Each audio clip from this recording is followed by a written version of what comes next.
This is the second part of Module 6 for simulation and prototyping.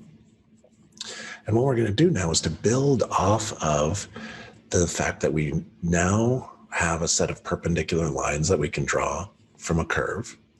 We want to start to look at how to control the height of those, or the length of those lines mathematically derived based on another input. And so the way that we're going to do that, we'll start in kind of the same way. I've already copied some geometry over to the right. Why don't I copy this grasshopper definition also over to the right. And we can even rename it.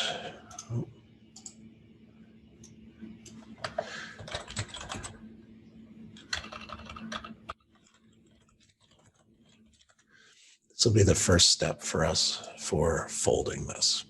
So since we've copied it over, let's set our one curve there. I'm going to ungroup these. I'll do that by right-clicking, just because we're going to end up expanding this. So we've got our curve. Let's dial this down to 5. And as we do that, let's take a look at the sketches that I had from before. So we've got our line. We haven't done anything with our second length yet, but we'll do that now. We've got our divisions, and let's look at just how this plays out. We're dividing it by 5, so we can see that there are these 5 kind of peaks across the top. The way that we'll look at that is we'll end up using the Pythagorean Theorem. We're going to take the L2, the overall length, and we're actually going to multiply it by 2 to get it broken down into 10 lengths that we can then work with that. So C is going to be the long length, L2, divided by 2 times the number of divisions. And A, the same way, we can see even though there's 5 divisions here, we want to double it so we get the half of it. So A is going to be equal to L1 divided by 2 times the divisions. And then we'll work through the Pythagorean theorem to get the height of B. And so we might come back to this diagram in a second, but we'll just start working through this now that we have these. So let's start with adding one bit of intelligence to here, because this is something that'll change in a few minutes. I want to capture the length of the curve that I'm bringing in, right? I know that we drew it to be 100 feet long, but I'm going to change it in a minute just to make sure that things are working. And so length is a useful component. And I want to get a panel to go with it to give us an output. We can squeeze this down, and it's 100 right now. So that's good. The next thing that we should do is to set our L2, our overall length. And so knowing that this is 100, I'm going to set this to be 1 is less than 200 is less than 500. And while I'm here, I'll label it to be L2. Okay, so we have our first set of divisions that are here. Let's take, let's see, I'm going to move. That's good. I'm going to add another division.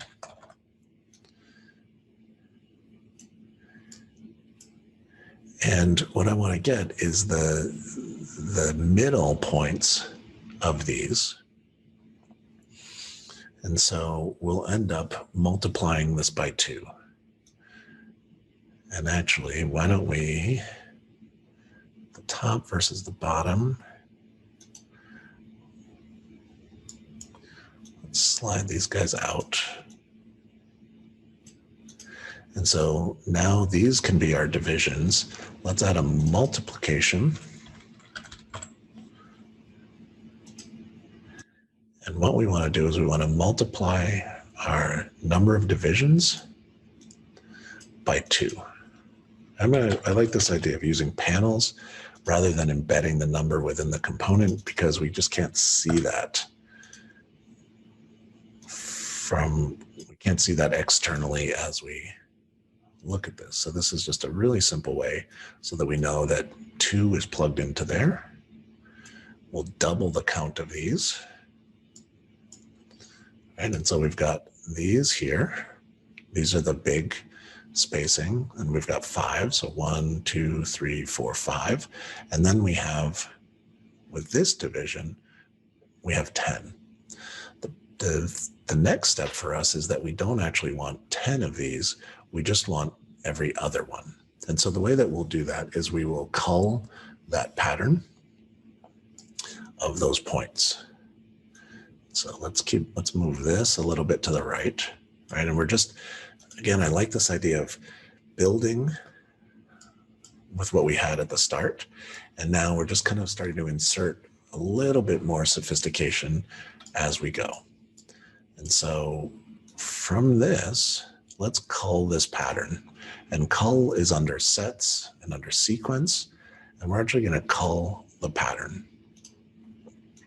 And the list is going to be the points. And the way that we'll cull the pattern, we can see that its default here. Let me hide the first set of points. And we can see the points themselves, when we have 10 of them, are all the way across. With the culled pattern, what it's saying, its default is false, false, true, true. And so these are not there. These are false, false, true, true, false, false, true, true. In this case, what we want is false, true, false, true. We want every other one of these vertical elements. So again, we'll make a panel. And this time, let's right click it. And we want multi-line data. Double click. And then I want to say, we can do one of two things. Because it's a Boolean, we can say 0, and we can put 1 and plug this in. Now, as we click on it, we can see off, on, off, on, off, on. We can also do this by saying false and true. Same result, 0 or 1 or false or true. So let's hide these. And we still have some of it exposed because there's the line over here to the right. But let's now take that culled pattern, and it'll be the start is going to be this list. And the direction is going to be the tangents. The length is there. As we fix this, the rotate, we're going to use the culled list for that plane as well. And so those just came back into alignment. That's looking good. We can turn on our first set of points as well over here. And now we can see we're starting to get alternating things happening. That's looking great. And while we're here, why don't we just pull the endpoints from our rotated lines? And so now we start to get those.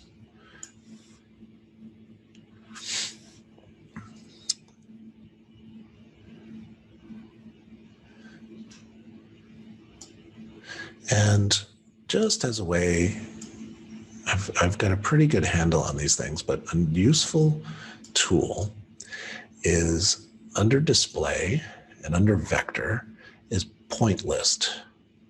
if we plug in our point list, we can start to get a sense for what's where.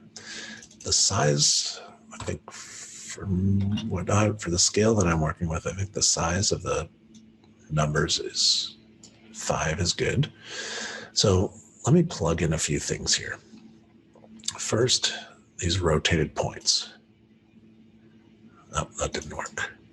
The end points here. And so you can see you start to get, with this point list, you start to get numbers. And so we have 0, 1, 2, 3, and a bunch more.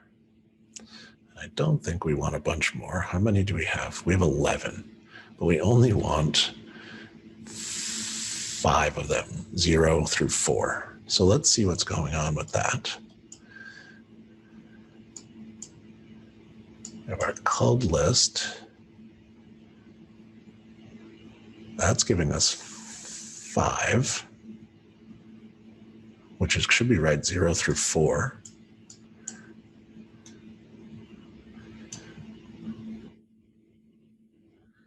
So that's our start.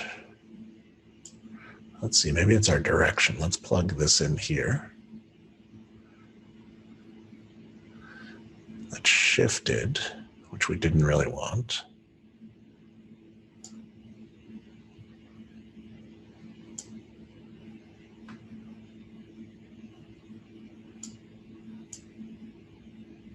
Let's do the same thing. Why don't we do 2 culls? We'll take our tangents and we'll cull that list as well and plug that into the directions. So that worked.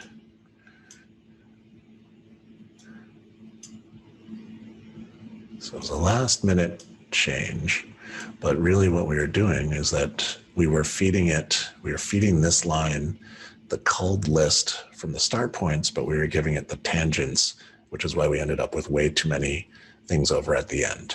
So by culling both of those and culling them separately, it makes it pretty easy. We plug that in and we get the culled list of tangents into the direction, and that looks pretty good. This slider is temporary because what we're going to do is we're going to use that and we're going to replace that with our Pythagorean theorem. Don't get too scared yet. It's going to work just fine. Let's take a look at our other points while we're here. And so we have that divide curve. Let's plug these points in just to take a look at them as well. And that's 0 through 5 there. So that's looking good. While we're working up on the top, let's do one last thing, and that is that we've got our divide curves down here. We can even pull these up, even though I move them up to the top, and I'd sometimes try and keep a relationship between what's happening in Grasshopper and what's happening in Rhino. In this case, I pulled these up, they fit in this space nicely. These are running down below, but we'll see what happens in a second. So we've got these. We don't actually need the rotate, so I'll hide that. We have our endpoints, which is here. Now we're going to do something called weave. Move this up and over. Do a little bit of housekeeping. I'm usually pretty messy during the tutorials. So what we're going to do is we're going to weave together our points on the bottom that we see here, 1 through 5, and our points on the top, which are these endpoints right here. We're going to use the endpoints. And so what weave does is quite literally allows you to do 2 different streams and bring them together and put them here. And so we'll use weave. Weave a set of input data using custom pattern. The pattern that's the default is just 0, 1, 0, 1, 0, 1, 0, 1. It repeats. And so we have 0, 1 here. We're going to bring our points from our first divide into stream 0. And we're going to bring our endpoints from our rotated normal lines into stream 1. This then produces, if we click on it, we can see these are all green. Let's number them, see if they work. And that looks pretty good. Right now it's going where it went a second ago. If we plug that in, the upper one is 0, 1 through 4. The lower is 0 through 5. And once we look at the weave, it's 1 to 10 straight through. And so what we can do is end this with a polyline. We'll take the weave points into the vertices, and we get our jagged, kind of folded set of lines there as one polyline. So this is looking really good. Can hide a few things while we're here.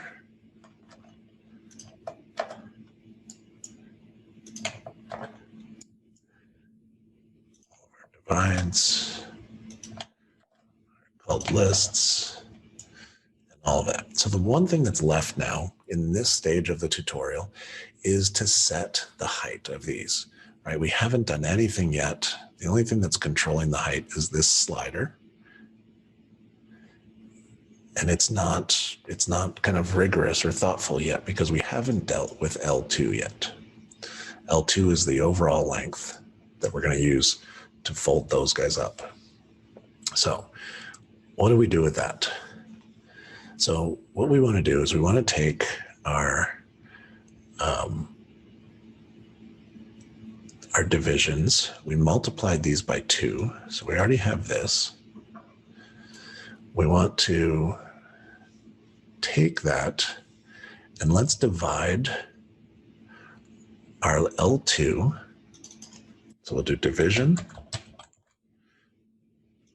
We'll take our L2 number and we'll divide that by the number of elements, right? So we're dividing by 5, but in the end we want to have 10, right? That we have 10 of these, 1, 2, 3, 4, 5, 6, 7, 8, 9, 10. And then we have 200 divided by 10. Each one of those is 20. This is why it's nice to start with a kind of very rational number like 100 and 205. So we can kind of calculate these things. In a minute, we'll start moving these sliders around and we won't be able to necessarily track those numbers. So once we have that division, we also want to take the length of our overall L1 and do the same thing. So let's copy this division. And instead of using L2 as A, let's take the length from up here that comes from our first curve. And we'll plug that into A. And so this, we can even name this division. I'm going to call that C. And this will be division A, which goes back to the sketch. I'll bring that back up, right? As we start to look at the Pythagorean theorem, we have A, which was from L1, and then we have C, which is tied to L2. So what we want to do is we want to divide those by 2 times, which is I think what we just did. We took our L2, divided it by 10. So now that we have those, we have division of the C and division of A, 20 and 10. So now the last step for us is to replace this slider with an expression, a formula. And so let's do 2 things here. Let's rename these. And what we've learned recently is that these are case sensitive. And so if I right click and change variable X to be capital C and change variable Y, right click and rename that to be capital A, then I double click in the formula and we're going to do a couple of things. We are going to do, we want to take the square root of C squared minus A squared. So let's start with C squared minus, and the squared is one of these that's here, minus a squared. And then if you don't see a formula, this formula in the top right will give us a dialog box. If we pull this over, we can see all of the different options here. Square root is here. I can even just control C, SQRT for square root, and close this dialog box. And I'll see if that works. That did not work. SQRT, and then in parentheses, what I want to happen there. And value of operator, so we don't have any values coming in yet. Let's plug in division of C into C, division of A into A. That turned green, and our result is 17.3. Having tested this previously, I know that's the correct number. I'm going to plug this into length and get rid of that slider. Now, it doesn't look like much changed, but here's what's happening, is that we can change the number of divisions, and we can see they get shorter and shorter because we're constraining it by this overall length of L2. If we increase L2, this changes. As soon as this drops below 100, which it's getting close, it goes flat, right? Because that's the same length. There's 106, 120. And so let's just do one more thing, just because I'm not always confident when it comes to some of these things. Let's get the length of our polyline at the end. So we'll do length, plug in our polyline, and we'll add a panel so we can see what that is. Plug it in, it's 236. And I'm just going to drag this panel all the way back to the beginning, and so that I can have these side by side as a check. Maybe even name it. I can.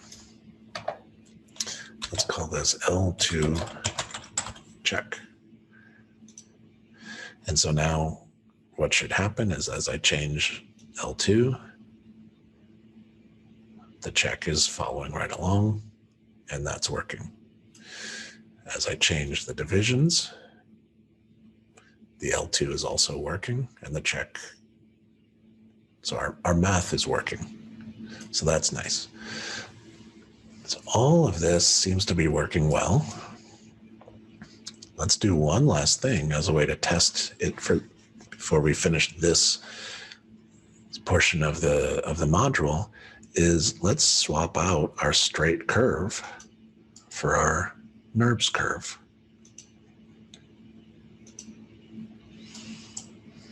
And look at that. That worked. And let's check our, and so we're off by a tiny, tiny amount. And the reason why is that we've taken a kind of midpoint in each of these, and then we've split this kind of by 2, right? We said that the overall L2 length, we divided it up into a small number of pieces. We took those in half. And so there's a little bit that's off, but it's a pretty good approximation. We're off by 0.3 out of 281. I think it gets a little bit better as we increase the number of divisions. Not necessarily. It looks a little wonky when we start doing less and less parts. But for the most part, we've ended up with a nice way for us to control the overall length of this. And where we're heading with it is that when we begin to loft multiple of these sections, that overall length stays the same. And so we don't end up with kind of any twisting or any other bad things that can happen. And let's just do one more thing as we do this. I can't use F10 because it'll stop my recording, but you can use F10. I'll turn the control points on, and we can see as we manipulate this, it's also working. And let's even go back to our first one here. I'll turn on these control points. Stretch it to be a little bit longer, and then we can set our curve back to being the straight line. And we can see that our length on the top also changed. Now it's 136. And we can still, I think it's really good just to keep changing your variables and making sure everything is still working. 389, and the math is 389. So we're at a good spot to stop this portion right now. I just want to group all of these together.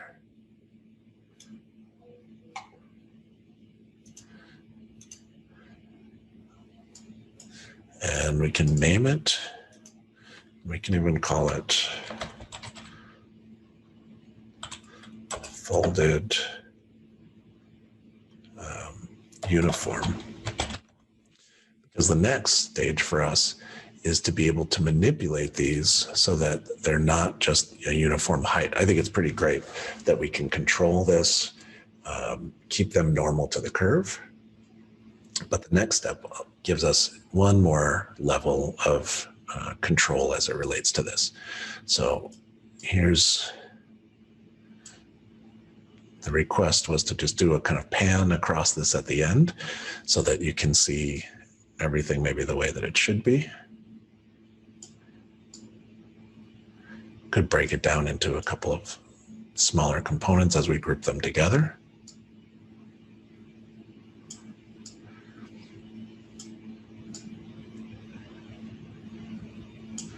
But there's our uniform folded option. And maybe before we go, I'm just going to swap back to our curve, which is maybe even a little more dynamic. All right, so that's the conclusion for part 2. So remember, and this is part of this process, right? Step 1, okay, how do I make these kind of things normal? Step 2, okay, let me start to control how far they're coming away from the curve so that I can have the overall control of the L2 length. And so now the next step is let's look at non-uniform heights, but still controlling or still being driven by L2. So here's a good stopping point. Let me know if you have any questions, and I hope this is working for you.